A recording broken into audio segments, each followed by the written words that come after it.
Hello students, welcome. Our today's topic is dynamics of non-uniform circular motion.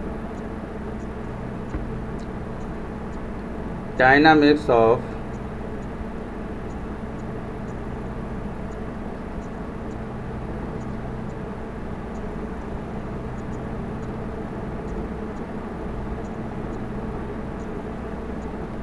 non-circular motion. Dynamics of non-circular motion. इसमें हम लोग क्या पढ़ने जा रहे हैं? इस टॉपिक में मान लेते हैं कि हमारे पास ये झूला है। सभी लोगों ने झूला झूला होगा मेले में। मान लेते हैं हमारे पास ये झूला है और इस झूले के 2 पॉइंट हैं। मान लेते हैं एक ये लोअर पॉइंट है L और ये हाईएस्ट पॉइंट है H। तो मान लेते हैं कि झूला हमारा इस तरीके से मोशन कर रहा है। अब जब वो लोवेस्ट पॉइंट पे होगा तो उसकी जो वेलोसिटी होगी मान लेते हैं वो VL होगी।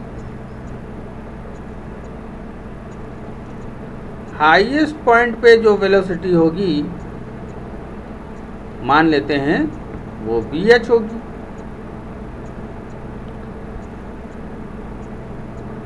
अब ये जो इसका सेंटर पॉइंट है मान लेते हैं कि ये O है। मान लिया। किसी टाइम मान लेते हैं कि झूले से मोशन करते हुए इस जगह पर पोजीशन है पार्टिकल की या हमारी, तो रस्सी पे जो तनाव होगा या झूले पे जो तनाव होगा वो बेटा कैपिटल T होगा। उस समय जो एंगल बन रहा होगा मान लेते हैं कि थीटा होगा। यहाँ पर जब पार्टिकल होगा तो डाउनवर्ड डायरेक्शन में इसका वेट काम करेगा mg और इसके 2 कंपोनेंट बनेंगे, एक हॉरिजेंटल एक वर्टिकल। ये हॉरिजेंटल कंपोनेंट और ये इस तरीके से वर्टिकल कंपोनेंट।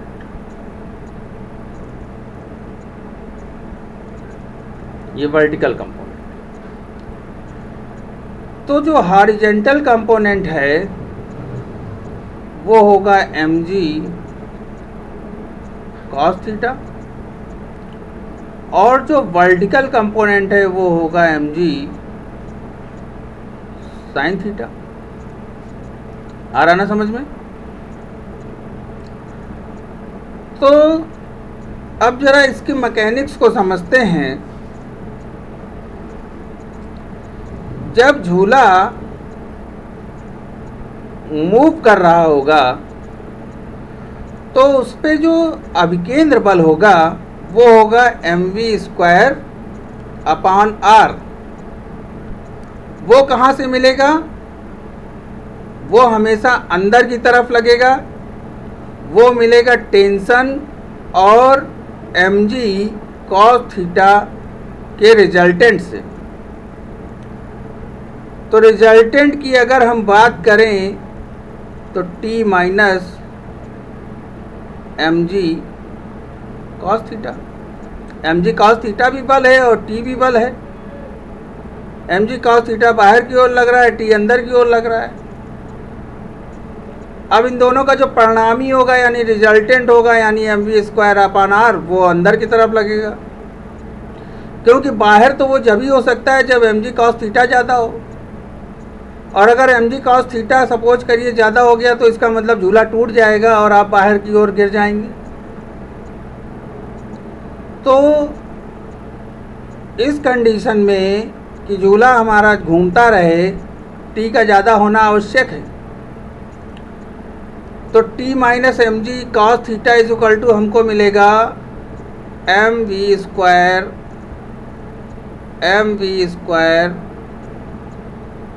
Upon r. अब अगर टेंशन की बात करें तो टेंशन कितना होगा, एम जी कॉस थीटा को उस तरफ ले जाइए, एम को कर लीजिए कॉमन, तो अंदर कितना मिलेगा, अंदर मिल जाएगा आपको v square upon are plus g cos theta, ये मिल जाएगा। अब ये हो गई इक्वेशन नंबर 1। इक्वेशन नंबर 1 से ये क्लियर है कि at different t v will be different. It is clear from equation 1. It is clear from equation 1. क्या? At different theta v will be different.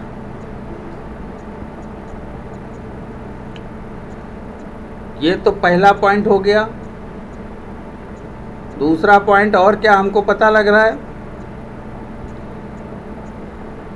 कि टी मिनिमम होगा, T minimum होगा जब cos theta minimum होगा, और cos theta की minimum value कितनी होती है, -1 होती है। तो T minimum when T minimum when cos theta is equal to 180। Cos theta 180 कब होगा, जब हाईएस्ट पॉइंट पे होगा। कॉस थीटा 180 कब होगा, जब हाईएस्ट पॉइंट पे होगा। तो हाईएस्ट पॉइंट पे टी मिनिमम होगा, यानी कि at highest point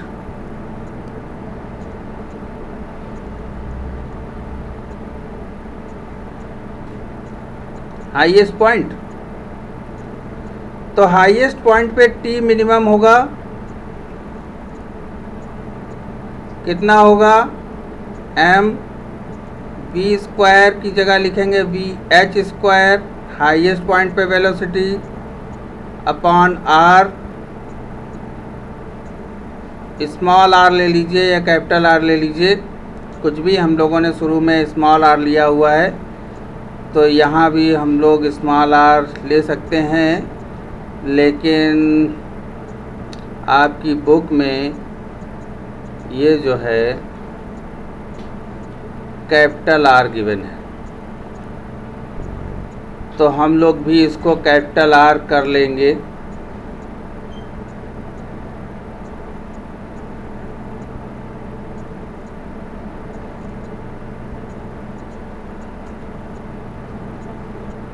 capital R कर लेंगे इसको,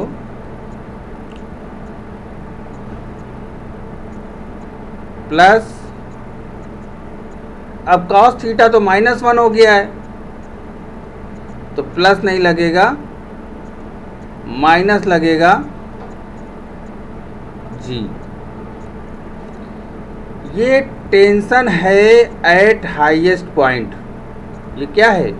ये टेंशन है एट हाईएस्ट पॉइंट, और ये मिनिमम होगा। क्या होगा? ये मिनिमम होगा। अब मैं इसको रब कर रहा हूं, जरा ध्यान दीजिएगा।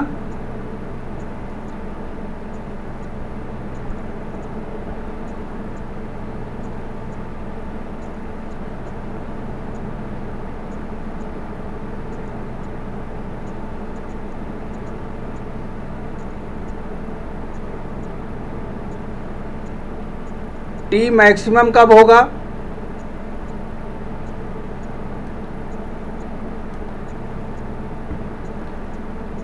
टी मैक्सिमम कब होगा? ये थर्ड पॉइंट है। टी मैक्सिमम कब होगा? जब थीटा इज इक्वल टू 0 होगा, यानी कि cos theta is equal to 1 होगा। तो टी मैक्सिमम कितना आ जाएगा?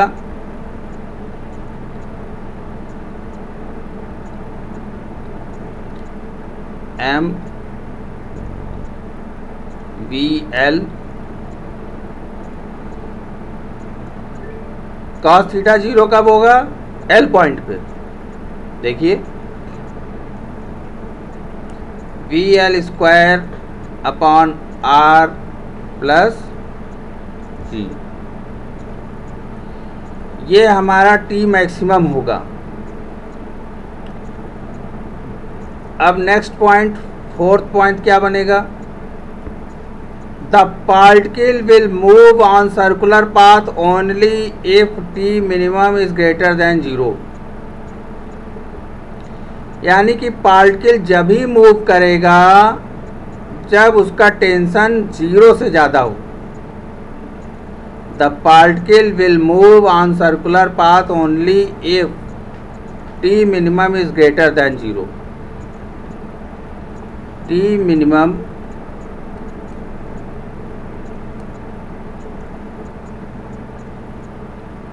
इज ग्रेटर देन 0, तभी वो पार्टिकल सर्कुलर पाथ पे मूव करेगा, नहीं तो नहीं मूव करेगा। और टी मिनिमम है कहाँ? लोवेस्ट पॉइंट पे। तो टी मिनिमम 0 होगा। इसका मतलब ये हुआ कि एम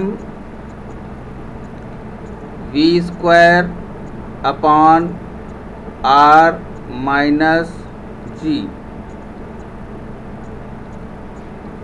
इज ग्रेटर देन 0।